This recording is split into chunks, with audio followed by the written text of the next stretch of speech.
everybody. This is Kenneth Justin from the Den of Evolution Church. I welcome you to our Sunday service. Today, the message is going to be on the laws of the kingdom. I've titled my sermon, The 7 Laws of the Kingdom.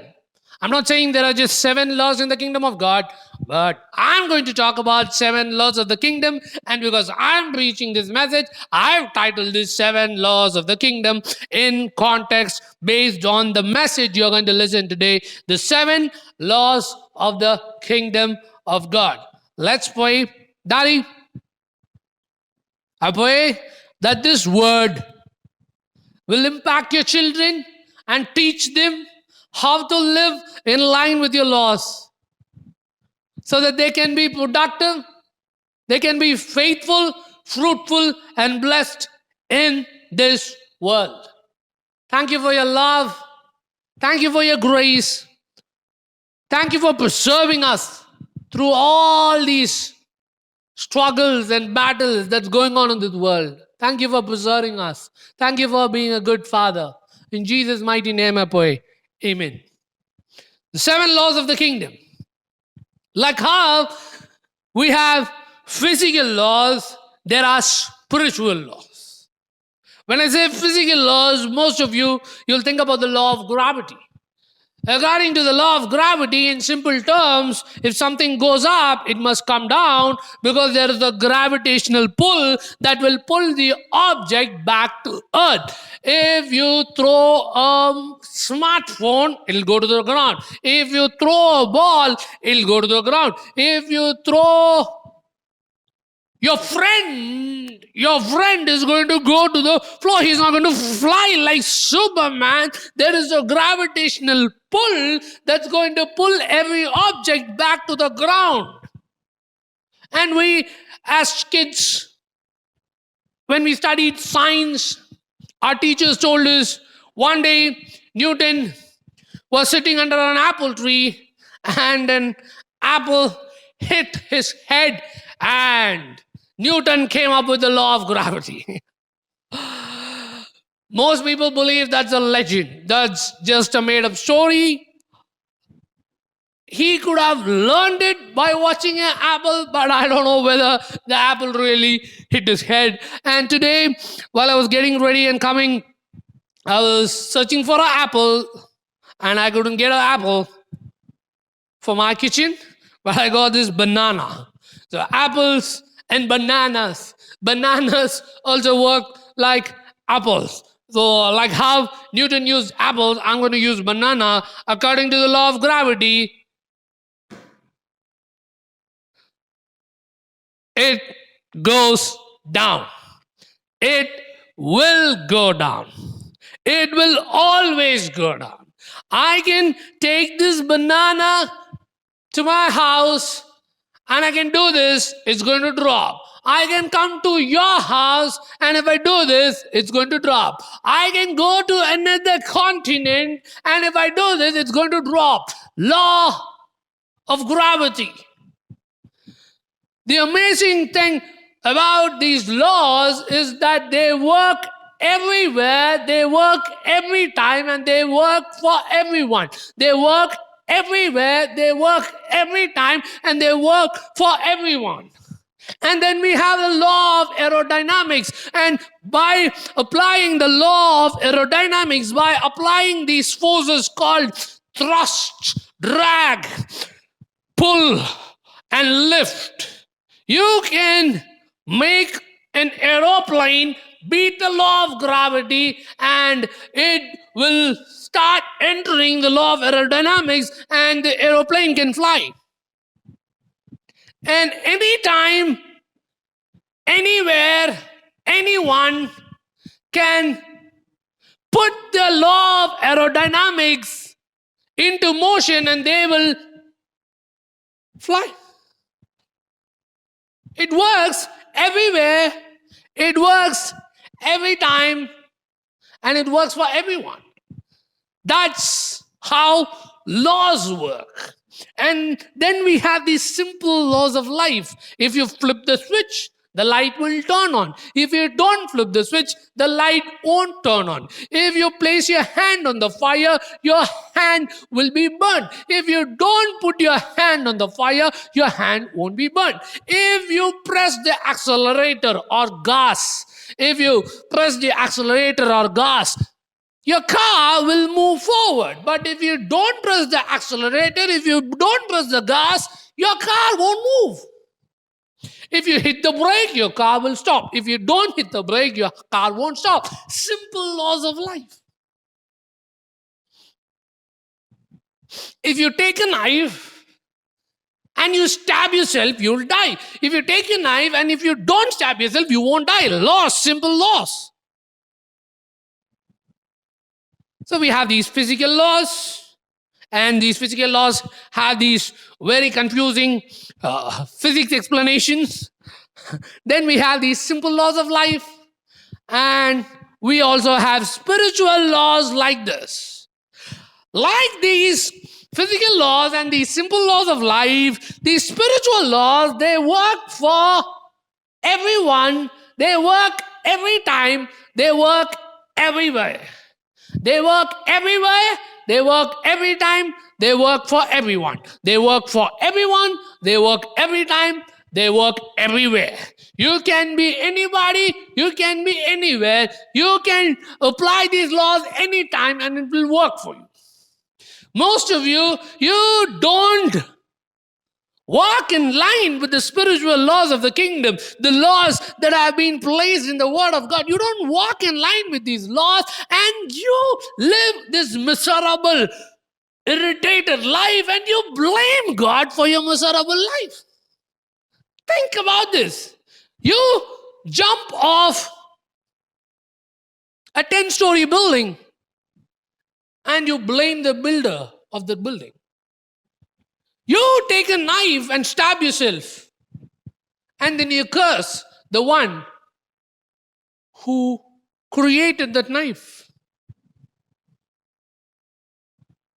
You don't hit the brake on your car and you hit the next car, and then you blame that driver for stopping there. You don't work like that. You submit to those laws. You don't jump off a 10-story building expecting that you won't have a crash. You don't do that because you honor those laws. You honor the law of gravity. When you're sitting in an aeroplane, you trust the pilot, you trust the airlines, you trust everybody in the crew, you trust the engineers who brought the aeroplane together. You trust all of them, and you trust the law of aerodynamics, or else you're going to crash. But you trust and you submit to that law, and you're safe, and you fly, and you go to your destination.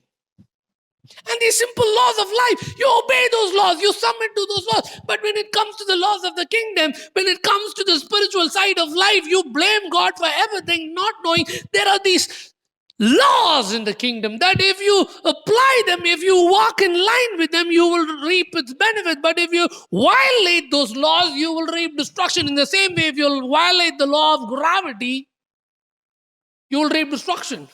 If you violate the law of aerodynamics, you will reap destruction. If you violate the law of stabbing yourself with your knife, you will reap destruction. If you violate the law of not hitting your brake when you have to hit the brake, you are going to suffer destruction. That's so simple. But when it comes to the spiritual side of life, we don't think like that. Laws, really? Yes, there are laws in the kingdom. There are laws placed in the Word of God. And laws make life predictable. Some of you, instant sitting there, you'll be like, hey, I hit the brake, but the car didn't stop because my car had a brake failure. How about that? There will be unexpected moments, but when you go through those unexpected moments, you don't quit on those laws again. You still go back to following those laws. Your car had a brake failure. You hit the brake, it didn't stop, and you just hit another car. Then your car goes to the mechanic shed and it comes back, and you still follow that old law. Hit the brake when you want to stop. You don't withdraw from the law because something unexpected happens. Unexpected things happen. But laws, they work everywhere, every time, for everyone. The same way, there are spiritual laws placed by God in the kingdom of God that will work everywhere, every time, everyone. If you just put those laws into action, if you don't live in violation to those laws, you will reap its benefits. But if you violate those laws, you will reap destruction.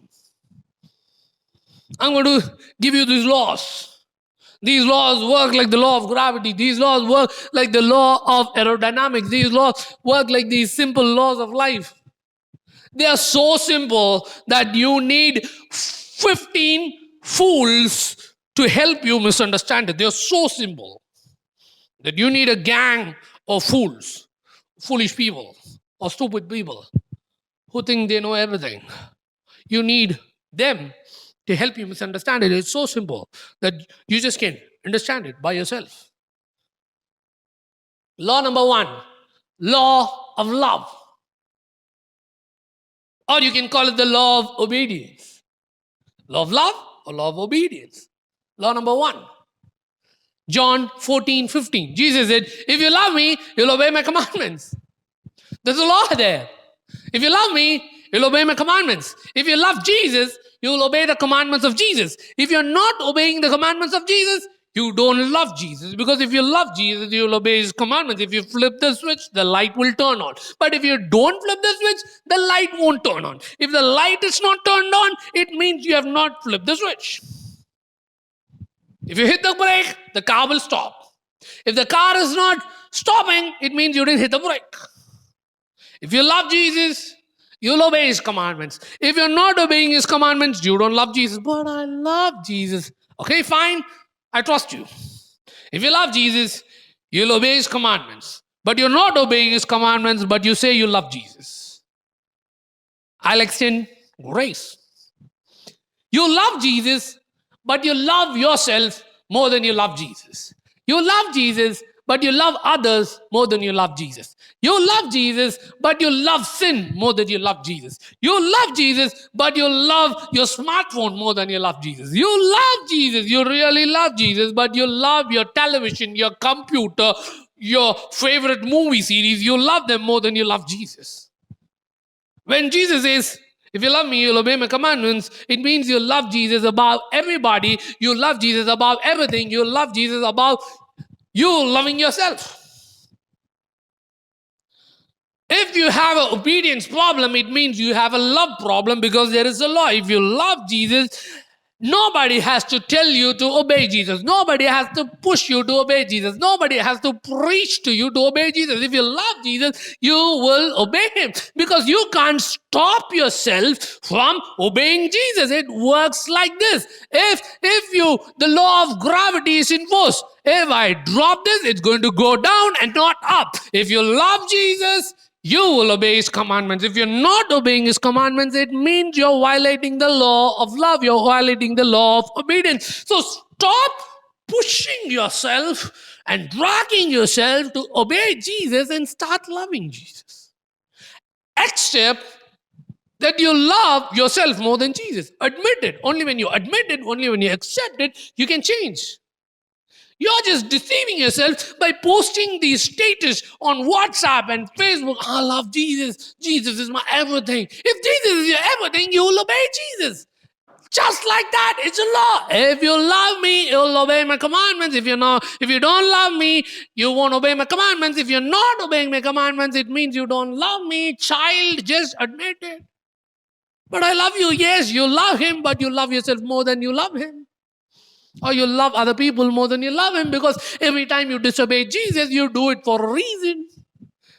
Either you want something or someone else wants something from you, or you want to do something, you want to go somewhere, you disobey Jesus because you want something else, or you want someone else, or you want to have your own way.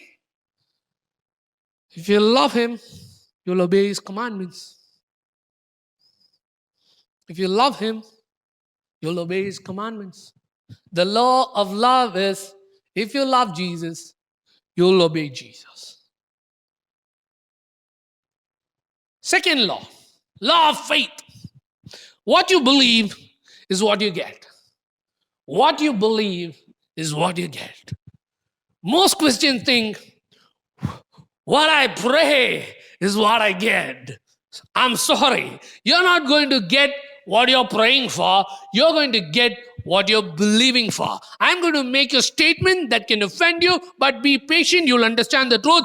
God doesn't answer prayers. Don't be offended. Wait. God doesn't answer prayers. God answers faith. God answers prayers prayed in faith.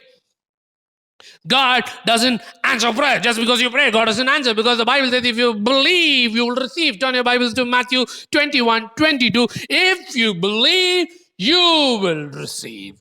If you believe, you will receive. If you flip the switch, the light will be turned on. If you don't flip the switch, the light won't be turned on. Stop blaming God for your failure to obey His law. When you violate His law, when you believe the worst in every situation, when you believe that your life is going down, when you believe that everything bad in the world is going to happen to you and your family, it's going to happen. If you're going to look at the news and you're going to believe these news channels and say, okay, there is this new variant of corona, I think I'm going to catch it. You will catch it because what you believe is what you get. What you believe is what you get. If you want what God has for you, you must believe what God says in His Word. You must believe the promises of God. It's not about just screaming in prayer. It's not about having the right words in prayer. It's about faith. It's about believing what God says. God, you have promised that you will do this for me. I believe in you, and what you believe is what you'll get. God is not stopping you from being blessed. You are stopping yourself from being blessed. God is not stopping you from being victorious. You are stopping yourself from being victorious because you are violating this law of faith. Because according to the law of faith, what you believe is what you get. If you want to be victorious, believe that. Don't just desire what you want, believe what you want. Because God didn't say what you desire is what you'll get. God will fulfill the desires of your heart. Yes, it's in the Bible. But you need to take the guidance of the entire Word of God, and it clearly says you have to believe. You have to apply faith. We have an entire chapter in Hebrews talking about how these men and women walked in faith, the hall of faith. God is pleased with faith. When you violate this law, you get the negative things you're believing for. Fear is the parallel demonic version of faith. Every time you're scared, you are activating this law in the negative way. Because fear is a belief. Oh no, I'm going to fail. That's a belief. Oh no, this is going to happen to me. That's a belief. Oh no, my marriage is going to fail. That's a belief. Oh no, I'm going to lose my job. That's a belief. That's a belief. You believe it. And what you believe is what you get. It's a law. It's going to work for everyone. It's going to work everywhere, and it's going to work every time. If you want what God wants for you, if you want what God has for you, if you want what the Word of God promises, then you must not violate this law. You must believe what you want, not believe what you feel, not believe in fear, but believe in faith. You can either believe in faith or believe in fear. Fear is the parallel demonic version of faith. So if you're going to walk in fear, you're going to get what you fear. You're not going to repel what you fear. You're going to attract what you fear. You're going to attract what you believe. So if you're going to walk by fear, you're going to attract what you fear. If you're going to walk by faith, you're going to attract what you believe. That's law number 2. That's law number 2. Law number 3. Law number 3. Law of words. Turn your Bibles to Mark 11:23. Law of words. Truly I tell you, if anyone looks at this mountain and says, "Go throw yourself into the sea," and does not doubt in his heart, but believes. Truly I tell you, Mark 11:23, truly I tell you, if anyone looks at this mountain and says, who says? Not God, the person. Truly I tell you, if anyone looks at this mountain and says, "Go throw yourself into the sea," and does not doubt in his heart, but believes what he says will happen, it'll be done. Believes what he says will happen and it'll be done. If you look at a mountain and if you talk to that mountain and if you tell that mountain to move, if you don't doubt in your heart, but if you believe that what you say will happen, it will be done for you. Who said it? Not Kenneth Justin, Jesus Christ. If you look at a mountain and if you speak, and if you believe that what you speak will happen, what you speak will happen, it'll be done. Law of words. What you speak is what you will get. If you want the mountain to move, tell the mountain to move. If you want the mountain to stay, talk about how big the mountain is. Jesus didn't ask us to talk to him about how big the mountain is. Most of you, that's what you're doing. Jesus, that's a big, big mountain. Jesus knows better than you. Don't try to be Jesus' teacher.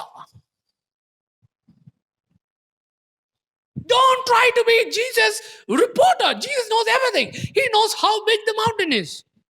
And he has instructed you in the word, you tell the mountain, move. And when you tell the mountain, move, and if you believe that what you say will happen, it will happen. Life and death is in the power of the tongue. Not just life, but also death. If you talk negative stuff will happen. If you speak the promises of God, if you speak in line with the word of God, what God has promised in his word, what God has spoken over your life, it will come to pass. You decide what will happen in your life. Because God has put power in your tongue. Like how God's word creates things. Like how God's word created this world, your words create your world. If you want your life to change, watch your mouth. What are you talking? If you're always talking negative about your life, if you're always talking negative about yourself, if you're always talking negative about your future, that's what's going to happen, because you're going to get what you speak. What you speak is what you get. You're not going to get what you dream of. And while you're talking negative, you cannot just dream about a good future and talk negative about the future and receive a good future. You can't just dream about having a good job, but every day you're just talking negative about how your life is miserable and how you are unworthy, like how you're not fit for anything. If you're going to talk like that, that's what you're going to get. You're not going to get what you dream for. The next law is going to be about dreaming and imagination. But if you violate this law, that law won't work. You need to apply all these laws together. The people of Israel, they came out of Egypt and they were walking around in the wilderness, and now they have to take over the promised land, and they sent 12 spies. Say 12 spies. 12 spies. Not 2 spies. I don't have 12 fingers. So I just use 2 fingers because I don't have 12 fingers. Okay. I'll say, 12 spies. Okay. Now, and you didn't see, it's those 2 fingers are inside my shoes. So 12 fingers, 12 spies, 12 fingers, 12 spies. Come on, let's go. 12 spies. 12 spies went into the promised land and they spied the promised land. 10 came back with a bad report, 2 came back with a good report. The 10 came back and said, we can't, the enemies are big, the enemies are strong. The 2 came back and said, the enemies are big, the enemies are strong, but we are bigger than them because we have a big God. Do you know something? The 10 got what they spoke. The 2 got what they spoke. The 10 said, we can't. They didn't enter the promised land. The 2 said, we can because we have God. We can because we have God. And they entered the promised land. What you speak is what you will get. Even if there is a promised land hanging over your head, if you're always talking negative, you're going to die in the wilderness. I'm not cursing you. I'm just telling there is a law in motion. If you're going to grumble through the wilderness, if you're going to look at the promised land and say, hey, the promised land is good, but I don't like these giants. I want to be comfortable. And if you're going to talk negative, you are not going to get the promised land. Be like Joshua and Caleb, who aligned with the promise of God and spoke in line with the promise of God. God promised us, we're going to get it. We're going to take over the land. Yes, and they got it, they didn't get it. That's how the law of words work. What you speak is what you'll get. If you're going to talk defeat, you're going to receive defeat. If you're going to talk victory, you're going to receive victory. Most people are not defeated by the devil, they're defeated by their own tongue. Your worst enemy is not Mr. Devil. Your worst enemy is your stinking tongue. Stop talking negative. Do you know what happened to John the Baptist's daddy? An angel came and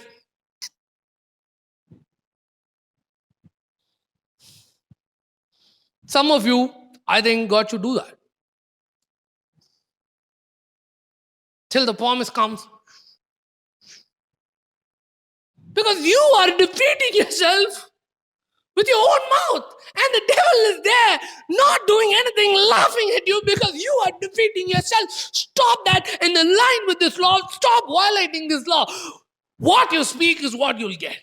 Law number 4. Law number 4. Law of imagination. What you imagine is what you'll get. But if you just imagine and you don't believe and you don't apply the law of words, it's not going to work. So you have to apply all these words, laws together. So law of imagination. In Genesis 11, we have the story of the Tower of Babel.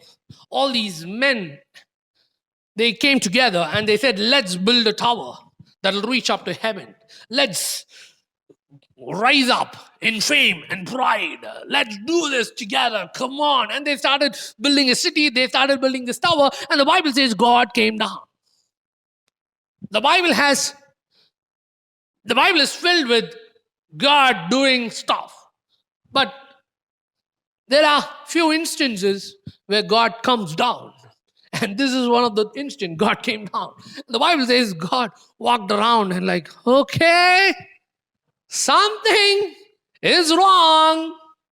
These guys are united. And with unity, these guys have imagined something. Because before you draw a plan, before you do something, you draw a plan. And before you draw a plan, you imagine something. Before someone came up with a company, they drew a plan. And before they drew a plan, they imagined the company. Before someone came up with a product, let's say before someone first constructed a chair, they had a plan. And before they had a plan, they imagined the chair.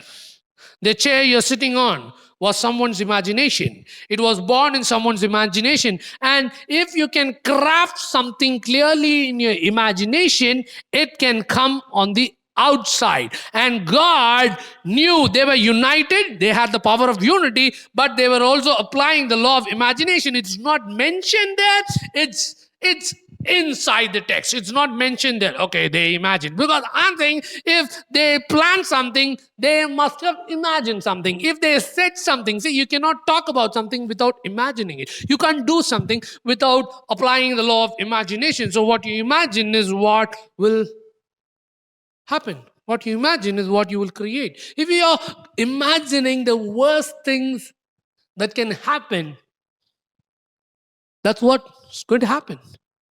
Okay, I'll lose my job. I'll have a bad marriage. I'll be a bad follower of Jesus. It's not in your tongue, it's in your mind. It's like you play these movies of how you are this bad mother, this bad father, how you get kicked off your job and you're like broke and you're running in the streets with torn dress and you imagine all this. That's what's going to happen. Because what you imagine is what you will create. Your imagination holds creative power, and God has set this motion. Even in the negative way, Jesus said, if any man looks at a woman lustfully, he has sinned against her, sinned with her in his heart. If you imagine lust, it's reality. Because imagination starts manifesting in reality. Jesus goes beyond and says, imagination is a reality. If you lust in your mind, that's lust. If you lust after someone in your mind, that's adultery, that's fornication, that's sexual sin. You have committed that sin. So Jesus go beyond. He didn't say what you imagine is going to come out. He says what you imagine is real. So there is power in your imagination. Stop using your imagination to destroy your life. Imagine what you want. Speak what you want, not what is, not what you fear. Speak, imagine, believe what you want, not what is. Not what you see, not what you feel, not what your parents think, not what your brother thinks, not what someone in your church thinks. Believe, speak, and imagine in line with the Word of God. 5. Law of giving. Law of giving. I believe most Christians, every Christian, I think that won't be an exaggeration. Every Christian knows this law. Give and it will be given. Luke 6:38. Everybody knows where this verse is. Everybody knows. Because every preacher talks about this. Give and it will be given. Give and it will be given. Give and it will be given. If you're taking notes, I'm sorry, cut it off. Law of giving. Cut it off. Give and it will be given. Cut it off. Just cut it off. No law of giving here. No law given, it will be given here. Cut it off. Just cut it off. And I'll tell you why. Cut it off. And you can write it as law of financial blessing, or you can write it as law of provision. You can write it something in that line, law of financial blessing or law of provision. Don't write law of giving. Give and it will be given. Cut it off. Turn your Bibles to Luke 6:38. Give and it will be given. Jesus says that. But read few verses up. Read few verses down. Read few verses up. Read few verses down. When you study the Bible, you must study it in context. If you have a study Bible, or if you have a Bible that has these titles for passages, my Bible has this title for this passage, Judging Others. So you have, Jesus talks about judging others, then he talks about giving, then he talks about judging others. So why did he insert giving between like a sandwich? So you have the bread, and in the middle you have veggies and you have chicken. So it's like, here, judge. Don't judge. Give, and it'll be given. Give, and it'll be given. Give to the preacher. Give to your pastor, and you'll get more. If you give 100 rupees, you'll get 1,000 rupees. That's what your pastor says, right? But Jesus didn't say that. So you have judgment here, you have judgment here, in the middle you have giving. Jesus is not talking about giving money. Jesus is talking about giving grace, giving mercy, giving forgiveness,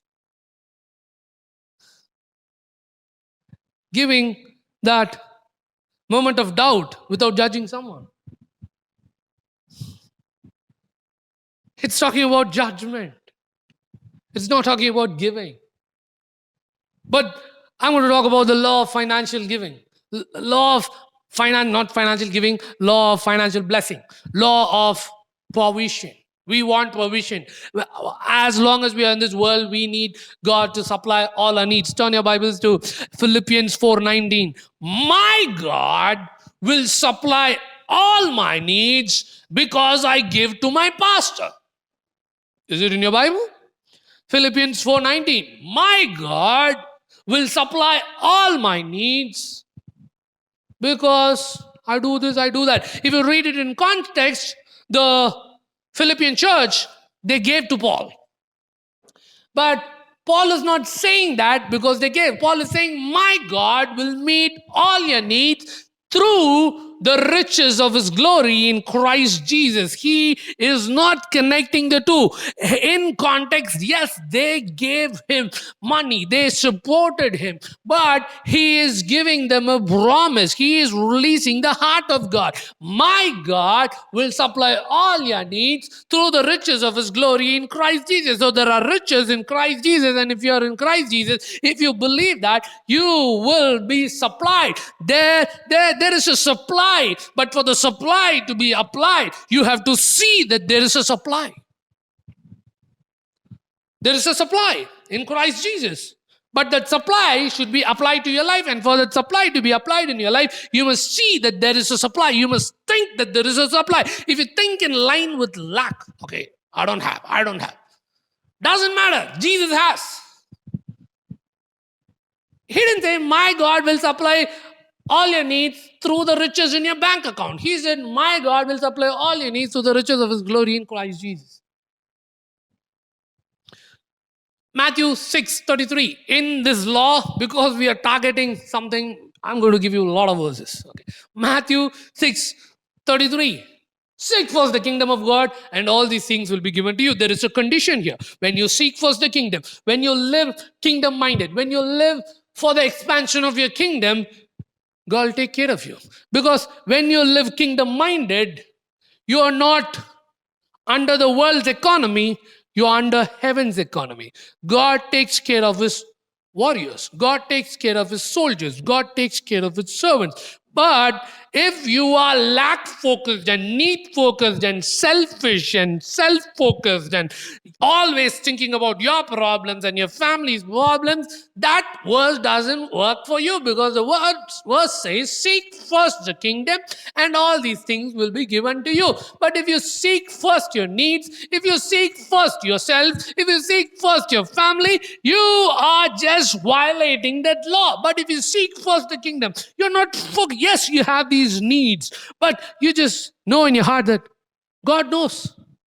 Jesus said, the Father knows what you need even before you ask. The Father knows. I'm going to be kingdom focused.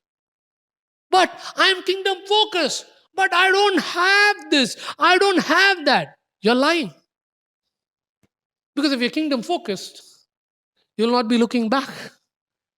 When you're kingdom focused, everything will follow you. And you will trust it. You will not be checking, okay, did Jesus drop it? Oh, hey, I think Jesus focused. You're not kingdom focused. Seek first the kingdom of God and all these things will be given to you. Psalm 23:1, the Lord is my shepherd, I shall not want. Why do I don't have lack? Because I perceive God as my shepherd. I don't just think that there is this verse in the Bible. I didn't just memorize this chapter in the Bible. I know that he is my shepherd. I perceive him as my shepherd. And like how a shepherd takes care of the sheep, he'll take care of me. The law works like this. I perceive and know that Jesus is my shepherd and I'll be provided. I seek first his kingdom and I'll have. I see that there are riches in Christ Jesus. I may not have anything, but he has everything, and I'm in him. And because I'm in him, I have everything. And when you have that mindset, provision follows. Psalm 34, 19. Fear the Lord, and you will lack nothing. When you walk in reverence towards God, you will lack nothing. When you dishonor God, when you live a lifestyle where you're always dishonoring God with your behavior, with your actions, you will lack. But when you're honoring God, you will not lack. It will look like you are in lack, but provision will come. There can be this season where you don't have anything, but the law works, provision will come. And the next verse says, the lions may grow weak and hungry, but those who seek the Lord will lack no good thing. When you seek the Lord, when you put him first, when you seek him and his kingdom, when you're Jesus focused, when you're kingdom focused, when you're kingdom minded, when you're focused on expanding the glory and kingdom of Jesus Christ on earth, you will not lack. That's a law. That's for sure. I've seen many people take a stand for God and they quit halfway because they struggle financially. And the reason is their kingdom focus, then lack hits them, they turn back. Where? That's a temptation you must resist. Seek first the kingdom. You seek Jesus. You honor him. You trust him. He will take care of you. That doesn't mean you must not work. You must work. You must put your hands to work. God will bless the work of your hands. So I'm not talking about being a passive Christian where you don't do anything and God blesses you. I'm not talking about that. And I also talk about generosity. When you give to the poor, you're giving to God. And God will give you back. It's in the Bible. I cut off give and it will be given because it's being misused by preachers. They're just filling their pockets with your money. Give and it will be given. Give and it will be given. Every time there is offering, this is the words they use, and they don't read it in context. It's talking about judgment. Give and it will be given. Give and it will be given. See, God will reward generosity. That's the truth. God will reward generosity. But if you give to get, that's not generosity, that's a business plan. So Jesus is not preaching a business plan. So you give me and I'll give you. You invest in this preacher's ministry and you will get money back. That sounds like the stock market. That doesn't sound like the kingdom. In the kingdom, God takes care of you because you are his child. You seek his kingdom. You see him as your father. You see him as your shepherd. And he will provide for you through the riches of his glory in Christ Jesus. You be generous because you love Jesus. Don't give to a ministry or don't give offering on a Sunday morning. Don't give to get. Give because you want to give. Give because you're a giver like your daddy in heaven. Give because you love Jesus. Give because you love people. Don't give to get. That's not generosity. That's greed. Yes, you're struggling. There is this passage in the Bible that's so against what preachers say. Preachers will come and tell you when they're taking offering, they'll tell you, hey, you know something? That day I said, someone give 1,000 rupees offering. And a man came running and he gave 1,000 rupees offering. Now he is the CEO of a 1 crore business. Do you know that today if you give 1,000 rupees to my pocket, he won't say my pocket, but the offering box, if you give 1,000 rupees, you will also have a business, 1 crore business, 5 crore business. They just sell businesses. They just sell houses and cars in the name of ministry. That's the stories the preachers say. But the Bible has a different story. There was this widow old widow. She went to the temple and there was Jesus watching the offering box. And she just dropped 2 copper coins. Jesus didn't go to her and say, "Hey, lady, how about 1,000 rupees? How about you drop your chain? Because if you give more, you will get more. If you want to reap 100%, 60%, 30%, that's talking about the seed of the word of God. That's not talking about money. Stop entertaining preachers like this. When Jesus talked about the parable of the seed, he was not talking about money. He was talking about the word of God. 30, 60, 100. Stop it. Jesus, she just gave 2 copper coins. She gave what she had. And Jesus said, that's the best offering today. No preacher will say that. Give me more. Give more. All these weird ideas they come up with. 100%, 60%, 30%, 5 loaves, 2 fish. Taking verses out of context and inserting money and offerings everywhere. Be generous. Help the right ministries. Be part of the right church. Give to the right leader. Give to the poor. Help other believers. Be generous. Be a super giver. God will reward your generosity, but don't give so that you'll get. That's greed. That's my law of financial giving. Strike law of financial blessing. Strike law of giving. Next, law of promotion.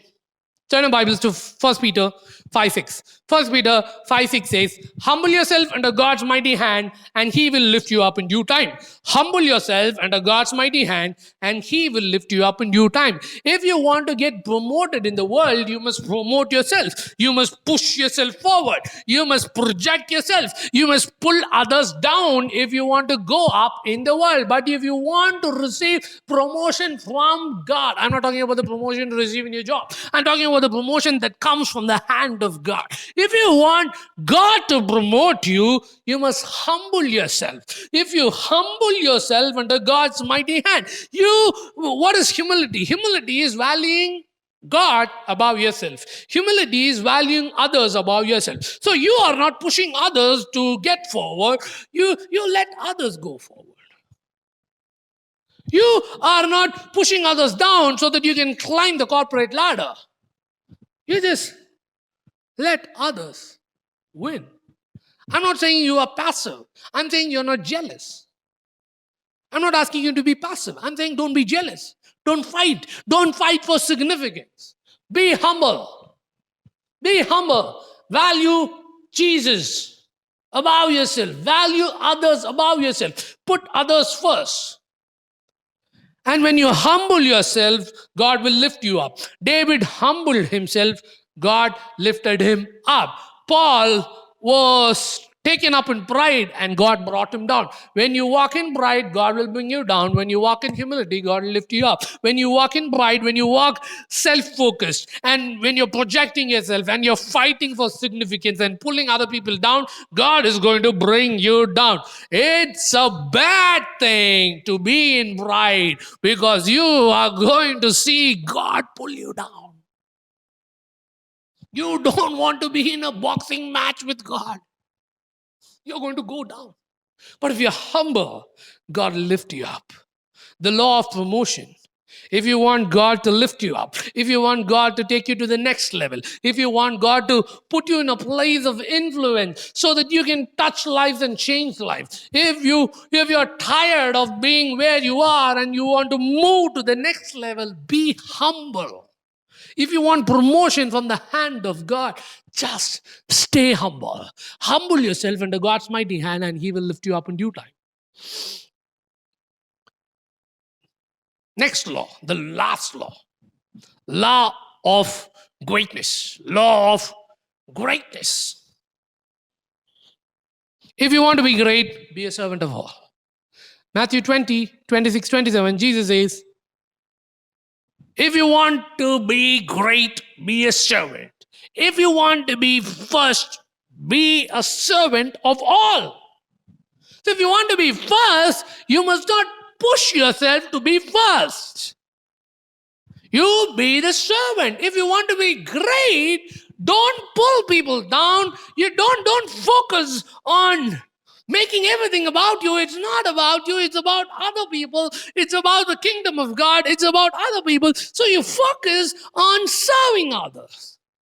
You don't serve others to have your way. You serve others because you love Jesus, and you serve others because you love Jesus. You will be great in the kingdom. The disciples were having this argument. Who's the greatest? Who's the greatest? Jesus got them together and he said, serve. Serve. Be like this little child. Be like this little child. Take a position, a lowly position of heart like this little child. When it's the adults that fight. It's these adults that strive for success in the wrong way. Strive for greatness. Jesus didn't say, don't desire greatness. We are designed for greatness. But you must not pursue greatness like the world pursues greatness. Greatness is not having a 5-bedroom villa or driving a supercar. Greatness is not having a lot of people under you. That's not greatness. If you have a villa, that doesn't mean you're not great. I'm not saying that. But if you think that greatness is having a big house and a nice car and a lot of people under you, that's not the definition of greatness according to the kingdom. God can bless you. You can be someone who's rich and following Jesus. I'm not saying you can't be great. I'm saying that's not greatness. Greatness is you serving people. In the world, if you have a lot of people under you, you're great. In the kingdom, if you are under a lot of people, you're great. You can be the CEO of a company and be under everybody. You can be the pastor, a leader of a church, and be under everybody. You can choose to be the servant of the church. You can choose to be the servant of your family. You can choose to be the servant of your company. It's a choice. It's not based on your position. It's the attitude of your heart. You want to serve because you love Jesus, and when you serve, you're great in the kingdom. But if you dominate people and walk over people, you're not great. Greatness is about servanthood. Jesus, the King of Kings, the Lord of Lords, he got down on his knees and he served his own disciples. And he modeled greatness for us. In the end, many who think they are first will be last. Many who think they are last will be first. The first will be last and the last will be first. Because those who are first, they think they are successful based on the standards of this world. But the standards of the world and the standards of the kingdom, they don't go together. They are opposite. So if you think you're first, you'll be last. If you are last, you're going to be first. If you are just pushing people down and climbing the ladder, in the end, you'll not be rewarded. You'll be the last. But if you focus your life on serving others and building others up, doesn't matter what position you hold, you just go down on your knees and serve people, you'll be great. The law of greatness, law of love. If you love Jesus, you'll obey Jesus. Law of faith, what you believe is what you'll get. Law of words, what you speak is what will happen. Law of imagination, what you imagine is what you will create. Law of giving / law of financial blessing. I gave a lot in there, Lord. You see Jesus like this. You seek first the kingdom. You believe that there are riches in Christ Jesus. And you seek first the kingdom. Seek God. You revere God. You perceive God as your shepherd, as your father. And then law of promotion. Humble yourself under God's mighty hand and he will lift you up in due time. Law of greatness. If you want to be great, be the servant of all. Don't try to be the main man in the room, the main women in the room. Don't try to be the person who takes the spotlight and everybody's like, hey, cool. No, just be the servant. It's okay if people put the spotlight on you, but don't put the spotlight on you. Be a servant. Don't violate these laws. When you violate these laws, destruction. When you cooperate with this law, and this banana struggled with me throughout the sermon. By mistake, I walked over it many times. Sorry, banana. Let's pray. Daddy, please heal this banana so that I can eat it after I finish this sermon. That I pray that your children will apply these laws and walk in line with these laws and not violate these laws. I pray for wisdom, understanding. I pray that they'll not forget these laws, but they'll start applying these laws right away. In Jesus' mighty name I pray. Amen. Love you all. Take care.